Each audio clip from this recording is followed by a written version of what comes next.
Fermi Dirac distribution law derive किया था, जो कि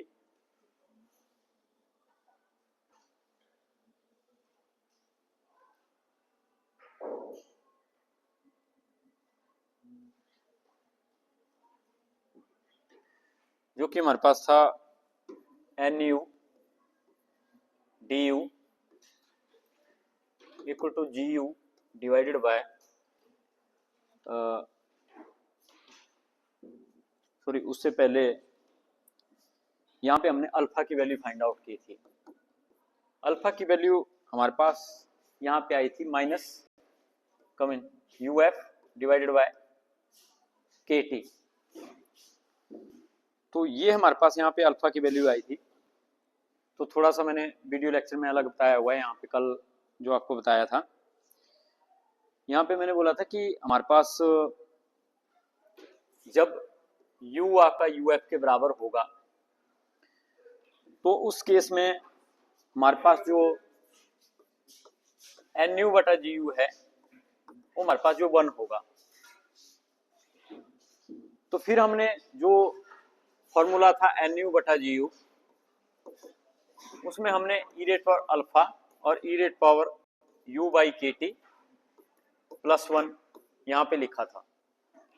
तो हम यहाँ पे क्या बोल रहे हैं कि जब U UF के बराबर होगा, तो इसलिए हमें यहाँ पे भी UF इसको जो लेना पड़ेगा। तो ये थोड़ी सी करेक्शन हमें यहाँ पे करनी पड़ेगी अगर हम इसको 1 लेते हैं। तो अगर हम NU बटा GU 1 लेते हैं तो U हमें UF लेना पड़ेगा। तो इसलिए जब हम आगे हमने एक्सप्रेशन में अल्फा की वैल्यू सेम उसी तरह से फाइंड आउट करनी है जैसे हमने की, तो हमारे पास अल्फा जो है माइनस UF बाई KT आपका आ जाएगा। तो हमने कल यहाँ पे माइनस U बाई KT लिखा था, लेकिन ये आपका माइनस UF बाई KT आया था। तो वीडियो में मैंने ठीक किया हुआ वहां पे। तो ये आपके पास यहाँ पे अल्फा की वैल्यू बनी। लेकिन अगर आप देखें जो NU बटा GU है ऑलरेडी जो हमने किया हुआ है, वो हमारे पास है 1 बटा e rate power alpha into e rate power U by KT और प्लस 1। तो यहाँ पे हम इस अल्फा की वैल्यू पुट करेंगे। अब जो आपका फर्मी डिराक डिस्ट्रीब्यूशन लॉ है उसमें अब हम अल्फा की वैल्यू अगर पुट करें, जो कि हमारे पास माइनस UF बाई KT है, तो यहाँ पे आ जाएगा माइनस UF बाई KT और आगे हमारे पास e rate power U by KT है और साथ में यहाँ पे हमारे पास जो प्लस 1 है। तो आप देख रहे हैं कि बेस सेम है EE, तो A मल्टीप्लाई कर रही है तो जो पावर है वो आपके पास ऐड हो जाएगी। तो जब पावर ऐड हो जाएगी तो हमारे पास यहाँ पे जो बचेगा that will be e rate power U minus UF divided by KT और प्लस 1। तो ये हमारे पास आपका NU बटा GU आपका यहाँ पे बनेगा। तो अगर आपने जैसे NU DU निकालना है तो ये जो GU है इसको आप दूसरी साइड ले जाएंगे तो यहाँ पे आपके पास आएगा GU और यहाँ पे DU कर रहे हैं तो यहाँ पे भी हमारे पास DU आपको लेना पड़ेगा और बटे में हमारे पास U minus UF divided by KT plus 1 हमारे पास बनेगा। तो यहाँ पे हमने क्या किया, जो पॉजिटिव वाला है उसको पहले लिखा, नेगेटिव वाला बाद में लिखा, तभी तो ये U minus UF divided by KT इसको हमने यहाँ पे लिखा। तो तभी हमारे पास ये एक्सप्रेशन यहाँ पे आया। आप क्या कर रहे हो इतनी देर?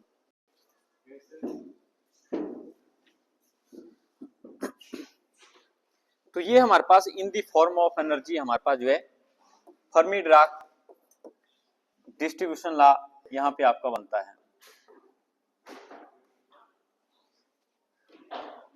तो यहाँ पे फर्मी एनर्जी का भी हमारे पास आपने डिस्ट्रीब्यूट की हुई है। UF हमारे पास जो फर्मी एनर्जी है। अब अभी भी ये जो हमारे पास फर्मी डिराक डिस्ट्रीब्यूशन लॉ है अभी कंप्लीट नहीं है in the form of Fermi energy. तो यहाँ पे अभी हमने GU और DU ये भी फाइंड आउट करना है, GU DU। तो GU DU को हम यहाँ पे फाइंड आउट करेंगे।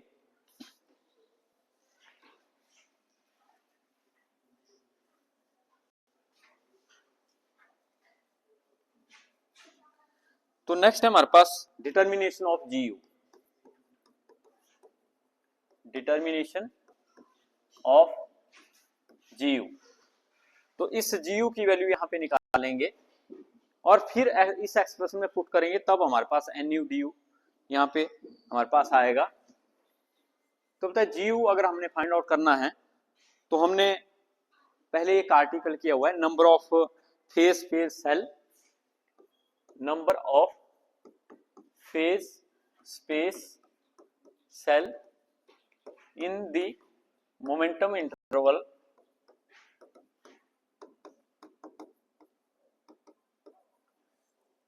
in between P and P plus dp। ये वो सर्कल वाला आर्टिकल है, अगर आप अपनी बुक में देखो तो वहां पे इस तरह से दिया हुआ है, दो सर्कल दिए हुए हैं और इसको आपने P माना हुआ है और इस वाले को आपने P plus dp माना हुआ है। तो ये वाला आर्टिकल है आपके पास, जो मैक्सवेल बोल्ट्जमैन डिस्ट्रीब्यूशन वाला लॉ है आपके पास वहां पे। तो ये आर्टिकल मैंने बोला इंपॉर्टेंट भी काफी ज्यादा है, ये वाला आर्टिकल कि number of phase space cell in between P and P plus dp। तो वहां पे हमने निकाला था GPDP। तो हमारे पास उस एक्सप्रेशन का जो रिजल्ट है वो हमारे पास आता है GPDP equal to 4 pi v p square divided by h naught का क्यूब इनटू dp। ये था हमारे पास ये वाला आर्टिकल कि number of phase space cell in between the momentum interval between the p and p plus dp। तो ये एक्सप्रेशन हमारे पास यहाँ पे होता है। तो यहाँ पे है GPDP, तो यहाँ पे आपको चाहिए GU DU। तो इसलिए हमें यहाँ पे अगेन जो है मोमेंटम इंटरवल को एनर्जी इंटरवल में कन्वर्ट करना पड़ेगा अगर हमने GU DU की वैल्यू यहाँ पे निकालनी है। तो बोलने का मतलब है कि इसी को हमने यहाँ पे पुट करना है, लेकिन ये है मोमेंटम की फॉर्म में, हमने पुट करना है एनर्जी की फॉर्म में। तो तब हमारे पास जो NU DU यहाँ पे हमारे पास आ जाएगा। तो इस एक्सप्रेशन को हम यहाँ अब यूज करेंगे, GPDP equal to 4 pi v p square dp divided by h naught cube. लेकिन बोलता है कि ये आपकी जो स्टैटिस्टिक्स है ये है फर्मी-डिराक स्टैटिस्टिक्स, और फर्मी-डिराक स्टैटिस्टिक्स से क्वांटम स्टैटिस्टिक्स होती है, और क्वांटम स्टैटिस्टिक्स के केस में हम h नॉट नहीं लेते, हम क्वांटम मैकेनिकल स्टैटिस्टिक्स में आपका h लेते हैं। तो मैंने आपको बताया था कि जो हमारे पास मैक्सवेल बोल्ट्जमैन स्टैटिस्टिक्स है वो क्लासिकल है। तो क्लासिकल स्टैटिस्टिक्स के केस में जो फेज स्पेस सेल का वॉल्यूम होता है वो h नॉट क्यूब होता है। फेज स्पेस सेल का जो वॉल्यूम होता है वो h नॉट क्यूब होता है क्लासिकल मैकेनिक्स में, और क्लासिकल एक ही है जो कि सबसे पहली है मैक्सवेल बोल्ट्जमैन। लेकिन जो बाकी दो बचती है बोस आइंस्टाइन और फर्मी-डिराक स्टैटिस्टिक्स, तो उनके केस में हमारे पास ये जो वॉल्यूम होता है हम h नॉट नहीं लेते, हम इसको h लेते हैं। और हमने वहां पे बोला भी हुआ है कि जो h नॉट क्यूब होता है क्लासिकल के केस में ये आपका एज स्मॉल एज पॉसिबल आपका हो सकता है, इस पे कोई लिमिट नहीं है, आप जितना चाहे इसको छोटा ले सकते हैं। लेकिन अगर क्वांटम मैकेनिक्स की बात करें तो क्वांटम मैकेनिक्स के केस में आपका जो फेज स्पेस सेल का साइज होगा वो h क्यूब से छोटा नहीं हो सकता, मतलब वॉल्यूम जो होगा वो h क्यूब से छोटा नहीं हो सकता फेज स्पेस सेल का। तो इसलिए क्लासिकल स्टैटिस्टिक्स में जो फेज स्पेस सेल का वॉल्यूम है वो h नॉट क्यूब होता है, और जितना छोटा चाहे आप ले सकते हैं, कोई लिमिट नहीं है, it can be even up to 0। लेकिन जो हमारे पास क्वांटम स्टैटिस्टिक्स होती है उसके केस में फेज स्पेस सेल का साइज आपका h क्यूब से बड़ा होना चाहिए या h क्यूब के बराबर होना चाहिए। तो ये हमारे पास फेज स्पेस सेल का वॉल्यूम है। तो फेज स्पेस सेल का volume in case of quantum statistics will be larger than h cube और equal to h cube। तो ये मैंने पहले भी आपको ये चीज बताई थी। तो इसलिए यहाँ पे जो हमने h नॉट क्यूब लिखा हुआ है, अब हमें यहाँ पे h नॉट क्यूब नहीं लिखना है, क्योंकि ये जो फर्मी-डिराक स्टैटिस्टिक्स है ये आपकी क्वांटम स्टैटिस्टिक्स है, तो इसलिए हम इसको GP DP equal to 4 pi V P square DP divided by H cube, इसको हम सिंपली लिखेंगे। तो एच नॉट हम यहाँ से हटा देंगे क्योंकि एच नॉट जो है क्लासिकल के केस में हमारे पास जो है फेस स्पेस सेल का साइज है, तो इसलिए हम यहाँ पे इसको जो है एच क्यूब यहाँ पे लिखेंगे। फिर एक और कॉन्सेप्ट यहाँ पे आपका आता है, वो कॉन्सेप्ट हमारे पास क्या है, बोलता है कि यहाँ पे जो फर्मी डिराक स्टैटिस्टिक्स में पार्टिकल होते हैं वो आपके फर्मियन होते हैं, वो पार्टिकल फर्मियन होते हैं, और फर्मियन जो होते हैं वो पॉली एक्सक्लूजन प्रिंसिपल को ओबे करते हैं। और यहाँ पे हम क्या बोलते हैं कि इलेक्ट्रॉन्स हमारे पास जो फर्मियन होते हैं, और हर एक इलेक्ट्रॉन की हमारे पास जो है दो स्टेट्स हमारे पास जो है दो स्पिन्स हमारे पास होती है, एक हाफ एक माइनस हाफ, या तो आप क्या लेते हैं एक स्पिन अप एक स्पिन डाउन। तो हमारे पास जो पार्टिकल होंगे उन पार्टिकल्स की जो स्पिन है वो आपके पास दो तरह की स्पिन हमारे पास होगी, या तो प्लस हाफ स्पिन होगी या तो माइनस हाफ स्पिन हमारे पास होगी। तो इसलिए हम क्या बोलते हैं कि जो हमारे पास यहाँ पे इलेक्ट्रॉन गैस का सिस्टम है, मैंने बोला था कि सिस्टम यहाँ पे क्या है कि हमारे पास किसी कंटेनर के अंदर इलेक्ट्रॉन की गैस है, जैसे हमारे पास कोई गैस होती है उसके अंदर मॉलिक्यूल होते हैं, हम उसको सिस्टम मान लेते हैं, लेकिन वो होता था क्लासिकल सिस्टम। लेकिन यहाँ पे जो हमारे पास फर्मी डिराक स्टैटिस्टिक्स के केस में हमारे पास सिस्टम है वो है फर्मियन का सिस्टम, इलेक्ट्रॉन का सिस्टम। तो अब इसमें हमारे पास जो इलेक्ट्रॉन्स हैं, लेकिन इलेक्ट्रॉन्स की जो स्पिन है वो दो तरह की स्पिन पॉसिबल है, एक प्लस हाफ एक माइनस हाफ। तो इस पॉसिबिलिटी को देखते हुए हम यहाँ पे क्या बोलते हैं कि we can not consider just a single system. तो इसलिए हर एक इलेक्ट्रॉन की दो पॉसिबल स्पिन होती है, तो इसलिए यहाँ पे इस सिस्टम के दो पॉसिबल सब सिस्टम हमारे पास होंगे। मतलब एक सिस्टम नहीं हम बोलेंगे कि there will be two possible system here, that is known as the sub system. तो इस पूरे सिस्टम के हम दो सब सिस्टम यहाँ पे मान सकते हैं, क्योंकि इलेक्ट्रॉन के पॉसिबिलिटी जो दो तरह की होती है, तो स्पिन हाफ है तो माइनस हाफ। तो दोनों पॉसिबिलिटी को देखते हुए हम एक सिस्टम के बजाय यहाँ पे टू सब सिस्टम जो है कंसीडर करते हैं। तो जब हम टू सब सिस्टम कंसीडर करते हैं तो यहाँ पे ये जो हमने V लिखा हुआ है, इस V को हम यहाँ पे डबल ले लेते हैं, मतलब हम इसको क्या लेते हैं GP DP equal to 4 pi into 2V P square 2P divided by H cube. तो V लेने के बजाय हम इसको 2V ले लेते हैं। 2V इसलिए लेते हैं क्योंकि अब यहाँ पे फर्मियन है, तो फर्मियन की जो पॉसिबिलिटी होती है, दो तरह की स्पिन की पॉसिबिलिटी होती है, तो दो तरह के सब सिस्टम हम इस सिस्टम को मान सकते हैं। तो इसलिए हम क्या बोलेंगे, एक जो वॉल्यूम हमारे पास रहेगा वो रहेगा पहले वाले सब सिस्टम के लिए, दूसरा जो वॉल्यूम रहेगा वो रहेगा दूसरे वाले सब सिस्टम के लिए। तो सिस्टम के दो सब सिस्टम है, एक का वॉल्यूम भी V, दूसरे का वॉल्यूम भी V, तो इसलिए टोटल वॉल्यूम हम यहाँ पे जो है 2V कंसिडर कर लेते हैं। तो 2V हम लेंगे, तो इस केस में जो GPDP है वो आपका 8 पाई V पी स्क्वायर हमारे पास जो बन जाएगा। तो यहाँ पे जो GPDP है that will become equal to 8 pi V P square DP divided by H cube. तो ये हमें यहाँ पे चेंज करना पड़ेगा इलेक्ट्रॉन की वजह से, क्योंकि इलेक्ट्रॉन की दो स्पिन की पॉसिबिलिटी होती है। तो हमारे पास दो तरह के फर्मियन यहाँ पे रहेंगे, एक तरह के फर्मियन रहेंगे उनके लिए हम वॉल्यूम V असाइन कर देंगे, दूसरी तरह के फर्मियन रहेंगे उनके लिए भी हम वॉल्यूम V असाइन कर देंगे। तो इसलिए जो टोटल वॉल्यूम की हमारे पास पॉसिबिलिटी होगी that will be for the both system that will be 2V। तो 2 यहाँ से मल्टीप्लाई करते हैं तो 8 pi V P square DP divided by H cube हमारे पास यहाँ पे बनेगा। तो ये हमारे पास यहाँ पे आ गया आपका GPDP। तो ये दो हमने इससे इसको निकाला, ये वाला जो है ये था क्लासिकल स्टैटिस्टिक्स के केस में। तो हम पहली तो हमने चीज बोली कि क्लासिकल स्टैटिस्टिक्स में H नॉट क्यूब नहीं होता, H होता है, H नॉट की जगह H होता है, तो हमने H क्यूब किया।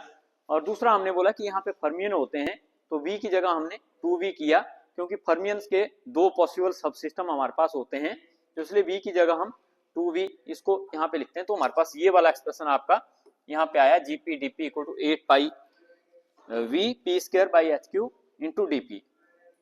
अब मैंने बोला था कि हमें यहाँ पे चाहिए जी यू डी यू, लेकिन हमारे पास है जीपी डीपी, तो इसलिए हमने जो जीपी डीपी है उसको जी यू डी यू की फॉर्म में चेंज करना है। अब तो उसको हम उसी तरह से चेंज करेंगे जो हमारे पास एनर्जी और मोमेंटम का रिलेशन होता है। तो एनर्जी और मोमेंटम के रिलेशन को यूज करके हम यहाँ पे मोमेंटम फॉर्म से एनर्जी फॉर्म में चेंज कर सकते हैं। आपको पता है कि जो U होता है वो 1/2 mv स्क्वायर होता है। U मतलब काइनेटिक एनर्जी, और फ्री इलेक्ट्रॉन होते हैं, फ्री मतलब वो मूव करते रहते हैं, तो इसलिए उनकी जो एनर्जी होती है हमारे पास काइनेटिक एनर्जी होती है, तो इसलिए हम U = 1/2 mv स्क्वायर यहाँ पे लिख रहे हैं। और ये मैंने पहले भी बताया था कि अगर हम ऊपर वाली टर्म को भी m से डिवाइड कर दें और नीचे भी m से डिवाइड कर दें तो ये हमारे पास बन जाएगा m² v स्क्वायर, और इसको आप लिख सकते हैं p²/2m, क्योंकि m भी आपका होता है p के बराबर, मोमेंटम के बराबर, तो p²/2m हमारे पास यहाँ पे बचेगा। तो इसका मतलब p² अगर हमने निकालना हो तो हम इसको 2mu यहाँ पे लिख सकते हैं। तो हमारे पास एक तो रिलेशन ये आ गया कि p² हमारे पास जो 2mu के बराबर होता है, और साथ में आप p भी लिख सकते हैं कि p हमारे पास जो है √2mu होता है। इसी से ही अगर आपने p निकालना है तो दोनों साइड का √ ले लेंगे, तो p आपके पास जो है √2mu यहाँ पे हमारे पास आ जाएगा। तो बोलते हैं ये जो हमारे पास यहाँ पे इक्वेशन आई, इसकी दोनों साइड को हम जो है डिफरेंशिएट कर देते हैं, तो a हमारे पास जो है 2p dp will be equal to 2m into du। ये हमारे पास यहाँ पे ये आपकी इक्वेशन बन जाएगी। तो इस साइड इसका इंटीग्रल डिफरेंशियल जो होगा 2p dp और इसका 2m इंटू du, ये हमारे पास यहाँ पे आ जाएगा। तो यहाँ पे आप देख सकते हैं कि 2 से 2 हमारे पास कैंसिल हो जाएगा, तो जो dp है अगर आपने सिर्फ वही निकालना है तो m into m divided by p into du हमारे पास यहाँ पे आ जाएगा। तो ये जो p है इसके बटे में ले गए तो m/p और साथ में du हमारे पास यहाँ पे बनेगा, और p हमने ऊपर निकाला हुआ है, तो इसका मतलब ये हमारे पास क्या बनेगा, m divided by √2mu into du। तो इस p की जगह मैंने क्या लिखा, ये वाला √2mu, ये हमारे पास जो है dp की वैल्यू यहाँ पे बनी। अब इस dp की वैल्यू को हम थोड़ा सा यहाँ पे चेंज करेंगे। चेंज किस तरह से करेंगे, आपको पता है कि m को हम क्या लिखते हैं, √m इंटू √m, m को √m इंटू √m, और ये जो नीचे हमारे पास को √2 √m √u, मतलब सारों का √ इकट्ठा है, तो आप अलग अलग भी इसको ले सकते हैं। तो यहाँ पे क्या होगा, एक √m नीचे वाले के साथ हमारे पास जो कैंसिल हो जाएगा, तो यहाँ पे ये जो है हमारे पास ये बन जाएगा m divided by 2u into du। तो जो बचे उनका इकट्ठा √ ले लिया, m/2u का √ सभी का √ इकट्ठा। तो ये हमारे पास यहाँ पे जो है dp की वैल्यू आपकी आ जाएगी। तो dp की वैल्यू अगर मैं यहाँ पे लिखूं अलग से कि dp की वैल्यू हमारे पास कितनी बनी, m/2u का √ इंटू du। तो ये भी हमें यहाँ पे जरूरत इसकी पड़ेगी। तो अब जो हमने यहाँ पे आपका मोमेंटम की फॉर्म में आपने जो ला लिखा था, इसको हमने एनर्जी की फॉर्म में यहाँ पे कन्वर्ट करना है। तो ये हमारे पास जो है मोमेंटम की फॉर्म में ला है। अब आप इसको यहाँ पे एनर्जी की फॉर्म में कन्वर्ट कर सकते हैं। कैसे, आपने p² यहाँ पे निकाला हुआ है, p² एनर्जी की फॉर्म में इतना होता है, और dp भी आपने यहाँ पे एनर्जी की फॉर्म में निकाला हुआ है, तो dp हमारे पास इतना होता है। तो ये दो वैल्यू हम यहाँ पे पुट करेंगे तो हमारे पास जो gp dp है वो आपका gu du में कन्वर्ट हो जाएगा। तो अब हम यहाँ पे gp dp लिखने के बजाय हम यहाँ पे gu du लिखेंगे। यहाँ पे gp dp लिखने के बजाय हम यहाँ पे gu du लिखेंगे, क्योंकि यहाँ पे हम मोमेंटम को अब एनर्जी की फॉर्म में यहाँ पे चेंज कर रहे हैं। तो जब हम इसको चेंज करेंगे तो यहाँ पे जो 8 पाई वी और डिवाइडेड बाय एच क्यूब, इसमें तो कोई ना मोमेंटम है ना कोई एनर्जी है। फिर हमारे पास आया पी स्क्वायर, तो पी स्क्वायर की वैल्यू हमारे पास है 2mu, तो ये हमने पी स्क्वायर की वैल्यू लिख दी। और आगे हमारे पास है डीपी, लेकिन डीपी की वैल्यू भी हमने यहाँ पे निकाली हुई है, वो हमारे पास है m divided by 2u into D. तो ये हमारे पास यहाँ पे जीयू डी की वैल्यू बनी। अब हम इसको थोड़ा सा अरेंज करेंगे, तो अरेंज किस तरह से करेंगे,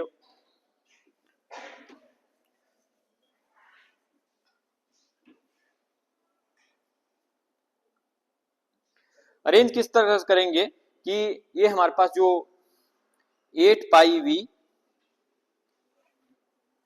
अगर हम इसको लिखें जीयू डी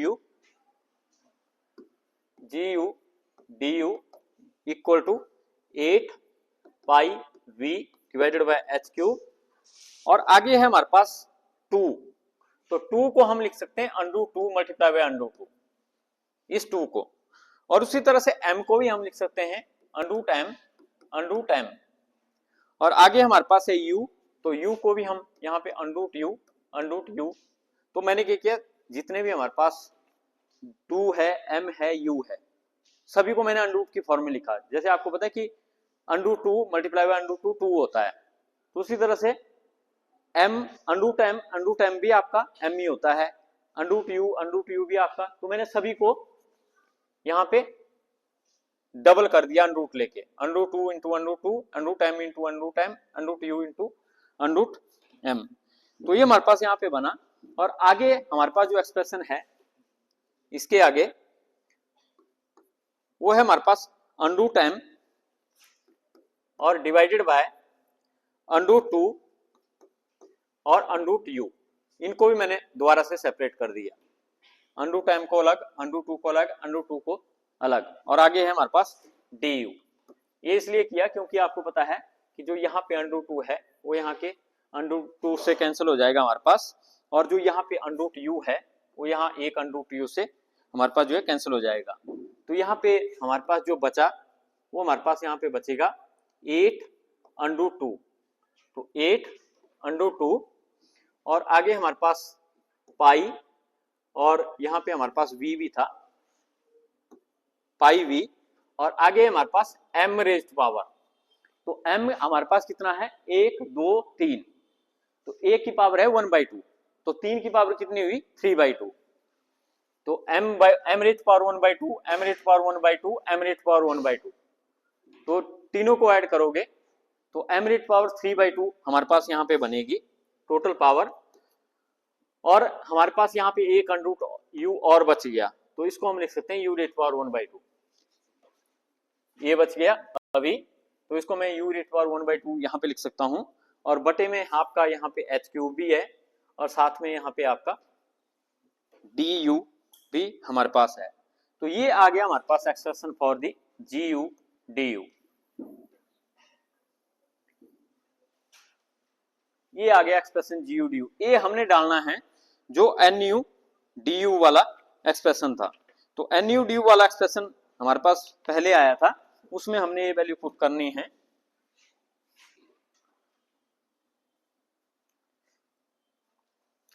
तो NU DU वाला एक्सप्रेशन हमारे पास था NU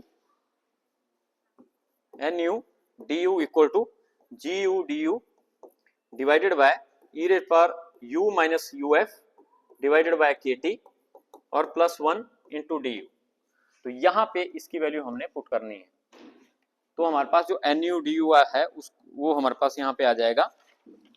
तो जब हम इसकी वैल्यू यहाँ पे पुट करेंगे तो जो NU DU है वो हमारे पास बनेगा, ये पूरा पहले आप लिखेंगे 8 √2 पाई v m रेज़ पावर 3/2 और डिवाइडेड बाय h क्यूब और multiply by u rays power 1/2 यहाँ पे बच गया, लेकिन बटे में ये भी है इसके, तो ये भी हमारे पास यहाँ पे आएगा u minus uf divided by KT और +1 इंटू DU। तो ये हमारे पास आया एग्जैक्ट फर्मी एनर्जी की फॉर्म में, जो आपका फर्मी डिराक डिस्ट्रीब्यूशन लॉ होता है। तो NU DU NuDu is equal to this. तो यहाँ पे मैंने GuDu की वैल्यू पुट की, तो ये हमारे पास यहाँ पे बोलता कि this is the Fermi Dirac distribution law for the electron gas या फॉर द मेटल पीस। तो this is the Fermi Dirac distribution law for metals और इलेक्ट्रॉन गैस।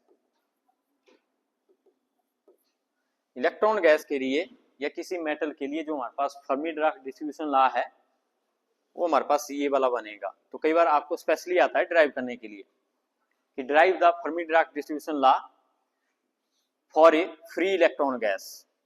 कई बार तो सीधा ही आ जाएगा क्वेश्चन कि drive the expression for the Fermi Dirac distribution law. तो तब आपने वो पहले वाला करना है जो स्टार्टिंग में है। लेकिन जब स्पेशली आपको मेटल के लिए या फर्मी गैस के लिए बोला हुआ है, तो फर्मी गैस मतलब इलेक्ट्रॉन की गैस है, तो उस केस में हमारे पास ये वाला आता है जिसमें फर्मी एनर्जी साथ में यहाँ पे आती है। तो फर्मी गैस के लिए हमारे पास जो फर्मी डिराक डिस्ट्रीब्यूशन लॉ है वो हमारे पास ये वाला एक्सप्रेशन हमारे पास यहाँ पे आएगा। तो इस तरह से एक्सप्रेशन था। फिर इसके बाद हमारे पास next article that is Fermi energy. तो ये हमने ऑलरेडी भी की हुई है, तो फर्मी एनर्जी यहाँ पे दोबारा से इसको एक्सप्लेन किया हुआ है। तो फर्मी एनर्जी तो बोलता है Fermi energy the energy of the level, energy of level at 0 Kelvin above which all the energy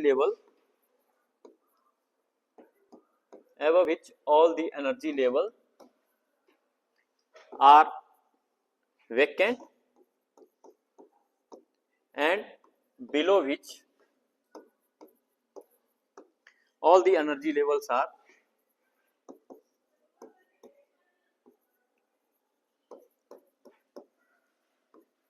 completely filled।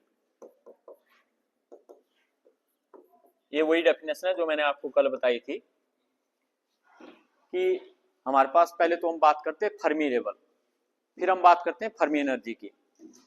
तो फर्मी लेवल की जो एनर्जी होती है उसको हम फर्मी एनर्जी बोलते हैं। लेकिन फर्मी लेवल क्या होता है? फर्मी लेवल वो होता है जहां तक आपके जो फर्मियन होते हैं वो आपके ऑक्युपाई होती है। फर्मियन आपके इलेक्ट्रॉन होते हैं। जहां तक फर्मियन आपके ऑक्युपाई होते हैं और उससे ऊपर की स्टेट खाली होती है, उसके ऊपर के लेवल खाली होते हैं, तो इसको हम यहाँ पे फर्मी लेवल बोलते हैं। Fermi level is the level above which all the states are vacant and below which all the states are empty, filled, completely filled। all the states are completely filled। कोई भी cell हमारे पास खाली नहीं रहेगा। लेकिन अगर आप इसको सेल के टर्म में कहेंगे तो हम क्या बोलेंगे कि फर्मी लेवल के नीचे के सेल सारे ही फील्ड होते हैं और फर्मी लेवल के ऊपर के सेल सारे ही खाली होते हैं। लेकिन कब? At T = 0 Kelvin।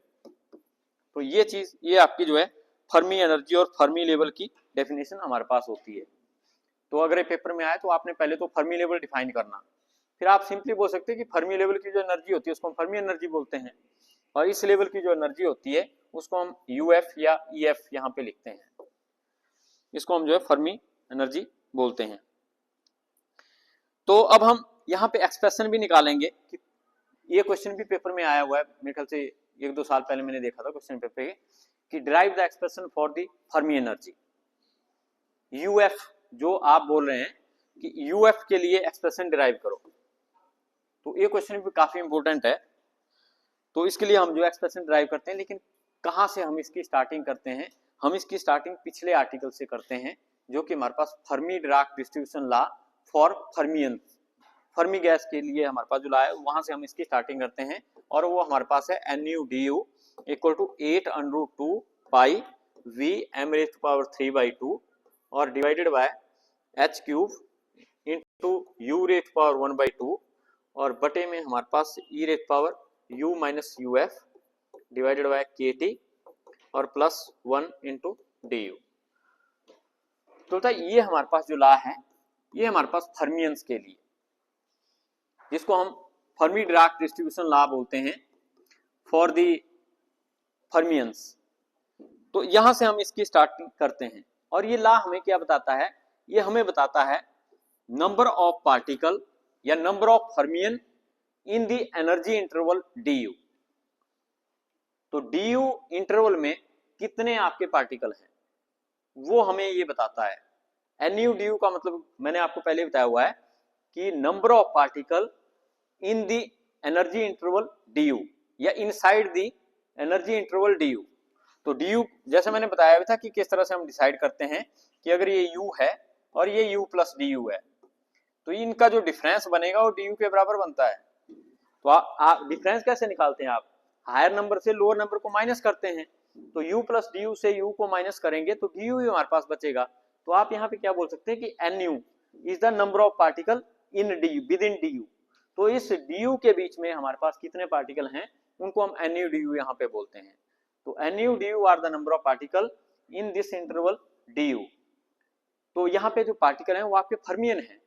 तो हम यहाँ पे बोलेंगे कि this is the number of fermion in the energy interval du are equal to this.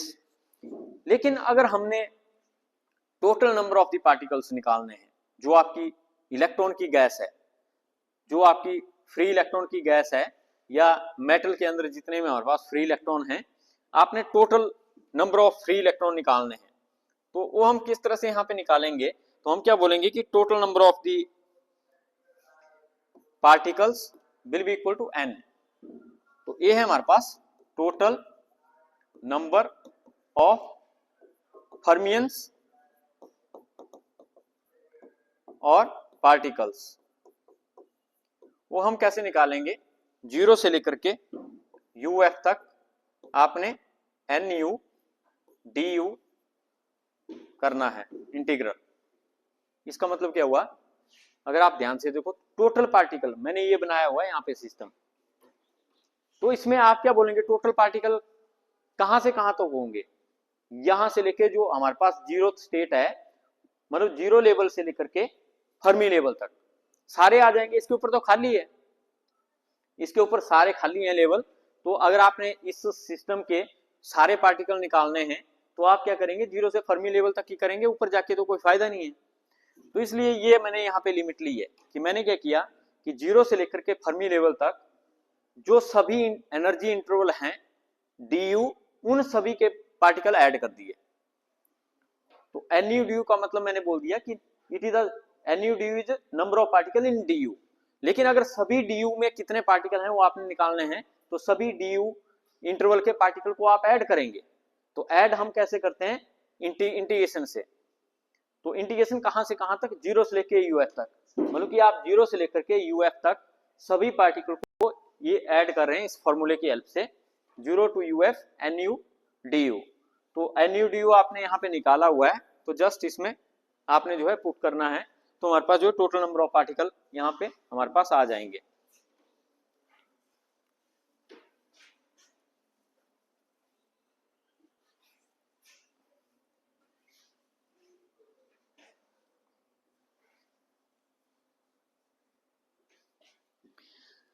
तो यहाँ पे nu n जो हम निकालेंगे n will be equal to यहाँ पे इंटीग्रल ऑफ nu du।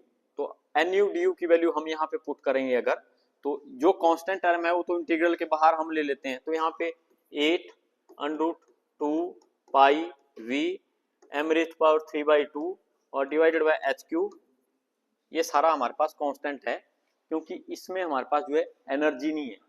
तो जो हमारे पास एनर्जी की फॉर्म वाला होगा वो आपका इंटीग्रेशन के अंदर आएगा, जो कांस्टेंट है वो आप बाहर निकाल देंगे। और अंदर यहाँ पे हमारे पास जो 0 to uf आपका आएगा और अंदर हमारे पास बचेगा u रेज़ पावर 1/2 और divided by e raise power u minus uf divided by kt और प्लस 1 इंटू du। ये हमारे पास यहाँ पे बचेगा। तो इस इंटीग्रल को हमने जो है फर्दर सॉल्व करना है, इस इंटीग्रल को हमने जो है आगे सॉल्व करना है।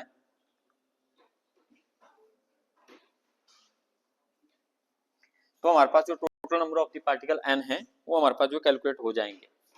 लेकिन बोलता है थोड़ी सी हम यहाँ पे कंडीशन भी लगाएंगे तो जैसा कि हमने पढ़ा हुआ है कि at T equal to 0 kelvin, जब हम फर्मी लेवल या फर्मी एनर्जी की बात करते हैं तो जब टेम्परेचर हम 0 केल्विन लेते हैं तो हम क्या बोलते हैं कि U इज लेस देन और इक्वल टू UF। जो पार्टिकल की एनर्जी होती है वो मैक्सिमम फर्मी एनर्जी तक की होती है, उसके ऊपर नहीं हमारे पास होती, क्योंकि उसके ऊपर पार्टिकल आपके फिल ही नहीं होते। तो हमने क्या बोला है कि at T equal to 0 kelvin when energy is less than और equal to UF, in that case this term जो e raise power U minus UF divided by KT है हमारे पास, जो यहां पे हम ले रहे हैं इस वाली टर्म की बात कर रहे हैं कि अगर टेम्परेचर आपने 0 केल्विन लिया हुआ है और आप ये बोल रहे हैं कि जो इलेक्ट्रॉन है वो आपके फर्मी लेवल से नीचे हैं, तो उस केस में हम क्या बोलेंगे कि एनर्जी आपकी UF से कम है, U इज लेस देन और इक्वल टू UF। तो अगर U इज लेस देन और इक्वल टू UF हमारे पास होगी तो आपको पता है ये टर्म आपकी नेगेटिव आएगी। तो आप क्या बोलेंगे कि ये जो टर्म आपने यहाँ पे लिखी हुई है it will become U raise power minus infinity. क्यों? क्योंकि बटे में T है और T है 0, तो समथिंग बाई 0 इज इन्फिनिटी। लेकिन ये बनेगी माइनस। क्यों बनेगी माइनस? क्योंकि U is less then UF। तो U is less then UF, तो आपको पता है कि जब हमारे पास यहाँ पे नेगेटिव वाली क्वांटिटी बड़ी होती है और पॉजिटिव वाली छोटी होती है तो वहां पे इनका आंसर नेगेटिव ही आता है। तो इसलिए यहाँ पे minus e raise power minus, लेकिन जब T 0 है तो ये इन्फिनिटी आएगा, तो हमारे पास e raise power minus infinity आएगा, जो कि आपके पास क्या होता है 0। e raise power minus infinity की वैल्यू यहाँ पे हमारे पास जो है 0 होती है। तो इसलिए जो n की वैल्यू यहाँ पे आप ऊपर निकालेंगे ये हमारे पास यहाँ पे बनेगी 8√2 pi v m raise power 3/2, जो बाहर है हमारे पास वो है h3, और यहाँ पे हमारे पास आएगा 0 टू UF और U raise power 1/2 into DU। सिर्फ यही बचेगा, क्योंकि बटे में सिर्फ 1 नहीं बचेगा, ये एक ही रह जाएगा यहाँ पे, और एक को आप लिखते भी नहीं है बटे में, ये बनेगा 0 के बराबर। क्यों? क्योंकि ये बनेगा e raise power minus infinity. e raise power minus infinity क्यों बनेगा? क्योंकि यहाँ पे U कम है और UF ज्यादा है, तो नेगेटिव वाला ज्यादा है, तो e रेज पावर माइनस तो बनेगा ही बनेगा, लेकिन बटे में T है तो समथिंग बाई 0 इज इन्फिनिटी, तो e raise power minus infinity ये आपका बनेगा, जो कि 0 होता है। तो इसलिए टर्म आपकी 0 यहाँ पे बन जाएगी अगर हम फर्मी लेवल के हिसाब से बात करते हैं, इस कंडीशन के हिसाब से बात करते हैं। तो अगर हम ये वाली कंडीशन जो है इस इक्वेशन को लगाते हैं यहाँ पे, तो इस इक्वेशन की ये वाली जो टर्म है क्या आपकी 0 के बराबर हो जाएगी। तो यहाँ पे यही हमारे पास बचेगा और इसका इंटीग्रल आप इजीली निकाल सकते हैं अब। तो यहाँ पे n जो है ये हमारे पास 8√2 pi v m raise power 3/2 divided by h3, और यहाँ पे हमारे पास इसका जो इंटीग्रल आएगा वो आएगा u रेज पावर 3/2 और बटे 3/2, और यहाँ पे 0 टू UF। लेकिन ये 3/2 आपका 2/3 बन जाएगा, ये बटे में है 3/2, तो ये 2/3 यहाँ पे बन जाएगा। तो n की जो वैल्यू हमारे पास रहेगी वो आपकी यहाँ पे 8√2 pi v m raise power 3/2 divided by h3, और यहाँ पे हमारे पास जो है 2/3 और UF रेज पावर 3/2, ये हमारे पास यहाँ पे बनेगा। क्योंकि आपको पता है कि जब आप लिमिट पुट करेंगे तो ऊपर वाली लिमिट पुट होगी, नीचे वाली तो 0 है, तो जब आप 0 पुट करेंगे तो 0 ही आएगा, तो 0 वाली हमें लेने की जरूरत नहीं है, जस्ट आप ऊपर वाली लो, वही उसी से हमारे पास जो है काम चल जाएगा, क्योंकि जब नीचे वाली लिमिट 0 पुट करेंगे तो ये 0 ही हो जाएगा। तो ये हमारे पास यहाँ पे एक्सप्रेशन बना। अब इस एक्सप्रेशन से हम जो है UF की वैल्यू निकाल लेंगे, इसकी वैल्यू निकालनी है हमने UF की, तो इसकी वैल्यू हम यहाँ पे निकाल लेंगे, हम इसको रीअरेंज करेंगे और UF की वैल्यू हमारे पास यहाँ पे निकल जाएगी।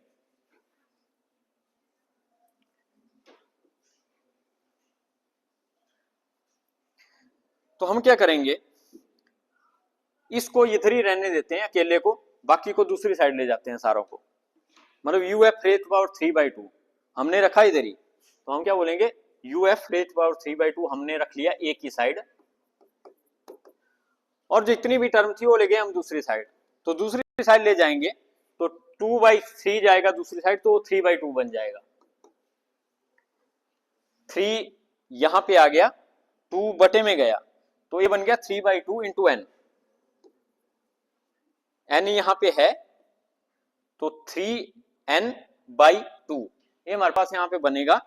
और जो यहां पे h³ है वो चला जाएगा ऊपर, तो यहां पे आ जाएगा हमारे पास h³ और बटे में ये चला जाएगा तो 8/2 और पाई v m रेज़ पावर 3/2 ये हमारे पास यहाँ पे रीअरेंज करने पे आ जाएगा। uf रेज़ पावर 3/2 हमने इधर ही रखा, बाकी सारी टर्म दूसरी साइड मूव कर दी, जो ऊपर थी वो नीचे जाएगी, जो नीचे थी वो ऊपर जाएगी। ये हमारे पास यहाँ पे आपका डिफरेंस रहेगा। तो ये क्वेश्चन हमारे पास यहाँ पे बनेगी। अब बोलता है कि uf निकालने के लिए आप क्या कर सकते हैं, दोनों साइड की पावर 2/3 मल्टीप्लाई करेंगे। तो इस साइड भी हम क्या करेंगे, uf रेज़ पावर 3/2 है तो इसकी पावर अगर 2/3 करें तो इस साइड की पावर ही आपको 3n/2 h³ divided by 8/2 pi v m rays power 3/2। तो इस साइड की पावर भी आपको 2/3 लेनी पड़ेगी। तो दोनों साइड की पावर आप 2/3 लेंगे तो यहाँ पे 3 से 3 कैंसिल, 2 से 2, यहाँ पे हमारे पास जो है uf आपका बच जाएगा। और साथ में यहाँ पे हमारे पास जो रहेगा वो रहेगा h² डिवाइडेड बाय 2m, और हमारे पास यहाँ पे 3n divided by 8 pi v rays power 2/3। तो ये हमारे पास यहाँ पे इसके लिए जो एक्सप्रेशन यहाँ पे आपके पास आएगा। तो यहाँ पे अगर हम 2 की पावर देखें, 2 की पावर देखें बटे में, तो यह है 2 रेज़ पावर 1, 2 रेज़ पावर 1/2। ये कितना हो गया, 2 रेज़ पावर 3/2। ये कितना हो गया, 2 रेज़ पावर 3/2। और बाहर कितना है, 2 रेज़ पावर 2/3। तो इसलिए 2 रेज़ पावर 3/2 और 2/3 कैंसिल होके बाहर 2 ही आपका आएगा।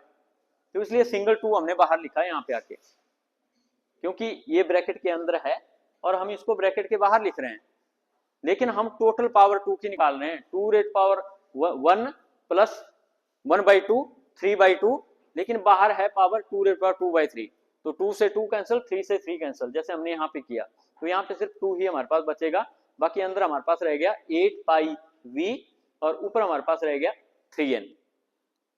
तो ये जो एक्सप्रेशन हमारे पास आता है, ये एक्सप्रेशन हमारे पास आता है आपका फर्मी एनर्जी के लिए।